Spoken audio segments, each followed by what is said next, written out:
9 بجه که آمدیم تا حال ما 100 یورو گرفتیم 1100 فروختیم حالا پس گیر نه. دا صرف دی سره شهزاده په مخ کې وایي د یوټیوبر ته وایي د یو ساعت په دننه کې 1100 یورو خرڅ کړل، 100 ډالر مې 100 یورو مې بیرته اخیستي دي.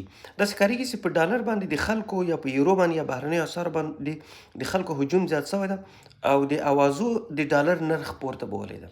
افغانستان کې له بده مرغه د افغانستان کې نه درېیمې نړۍ یا مخ پر ودې هیوادونو کې لوی مشکل همدغه وي. ایران ورته مشکل سره مخامخ څو کاله وړاندې، اوس هم دا مشکل سره مخامخ ده چې حکومت هر څومره کنټرول پې وکړي یا وکوي متاسفانه کنټرولېږي نه. اوس د افغانانو تصور دا ده چې ډالر مخ په لوړېدو باندې ده. هر سړی چې 100,000 افغانۍ یا 15,000 افغانۍ زیاتې ولري هغه ځي هلته بدلي او 200 ډالر اخلي.